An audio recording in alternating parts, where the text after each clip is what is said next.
గ్రామీణ ప్రాంతాల నుంచి కూడా క్రీడాకారులను వెలికి తీస్తే మన రాబోయే కాలంలో ఇవాళ ఒలింపిక్స్ గేమ్స్ రాబోతా ఉన్నాయి.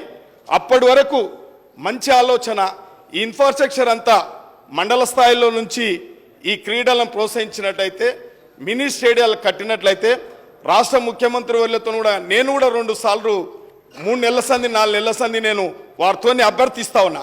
మా దగ్గర ల్యాండ్ ఉంది, ముఖ్యమంత్రి గారు మాకు ఈ క్రీడలకు స్టేడియాలు ఇవ్వాలంటే వారు కూడా ఆదేశించడం జరిగింది. చాలా ధన్యవాదాలు వారికి.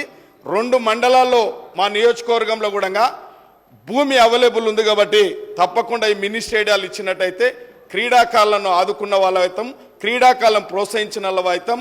ఈ యువత చెడు వైపు పోకుండా మనం అరికట్టిన వాళ్ళైతాం.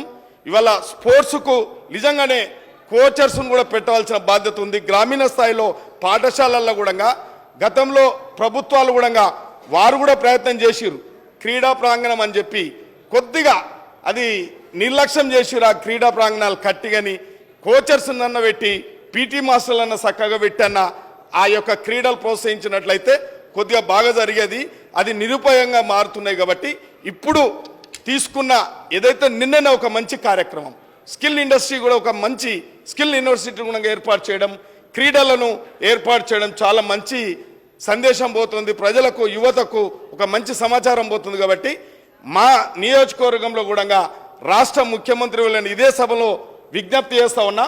మళ్ళా మాకు 2 మండలాల్లో భూమి ఉంది కాబట్టి వారు అన్నారు భూమి ఉంటే స్టేడియాలు ఇస్తామని చెప్పారు. 2 మండలాల్లో స్టేడియానికి తగ్గట్టుగా భూమి ఉంది కాబట్టి క్రీడలను ప్రోత్సహించిన వాళ్ళం అవుతాం. కాబట్టి వారికి ప్రత్యేక ధన్యవాదాలు తెలియజేస్తూ ఈ అవకాశం ఇచ్చిన స్పీకర్ గారు కూడా ధన్యవాదాలు. గౌరవ ముఖ్యమంత్రి గారు. స్పీకర్ సార్, తమరికి తెలుసు ఉమ్మడి రాష్ట్రం ఉన్నప్పుడు బడ్జెట్ సమావేశాలలో ఎప్పుడు శాసనసభ్యులకు మంత్రులకు క్రీడా పోటీలు నిర్వహించేది.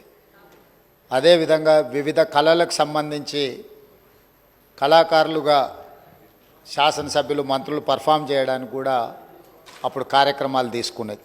సరే, రకరకాల కారణాల చేత స్పోర్ట్స్ స్పిరిటే కొంత లేకుండా పోయింది. తమరు అనుమతిస్తే ఒక ఆల్ పార్టీతోని ఒక కమిటీ వేయండి. రాబోయే శాసనసభ సమావేశాలప్పుడైనా భవిష్యత్తులో ఖచ్చితంగా శాసనసభ్యుల మధ్యలో కూడా క్రీడల పోటీలు, అదేవిధంగా కళాకారుల యొక్క నైపుణ్యాన్ని కూడా ప్రదర్శించడం ద్వారా ఒక రోల్ మోడల్గా మనం ఉండొచ్చు. ఎందుకంటే మన వ్యవహారం, మన విధి విధానాలు, మన ప్రవర్తనను బట్టి మన తర్వాతి తరాలు నేర్చుకుంటూ ఉంటాయి.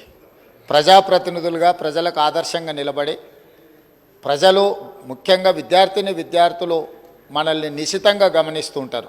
కాబట్టి తమరు అన్ని పార్టీల నుంచి ఒక కమిటీని కాన్స్టిట్యూట్ చేసి వాళ్ళ సలహాలు సూచనలు తీసుకొని రాబోయే శాసనసభ సమావేశాల నుంచి ప్రతి సంవత్సరం ఒకసారి, పర్టికులర్గా బడ్జెట్ సెషన్స్లో కొంత సమయం ఉంటుంది కాబట్టి శాసనసభ్యుల మధ్యలో కూడా తమరు క్రీడల పోటీలను నిర్వహించడానికి ఆదేశాలు ఇస్తే బాగుంటుంది. ఒకసారి తమరు కూడా అది పరిగణలోకి తీసుకోవాల్సిందిగా నేను కోరుతున్నా అధ్యక్ష.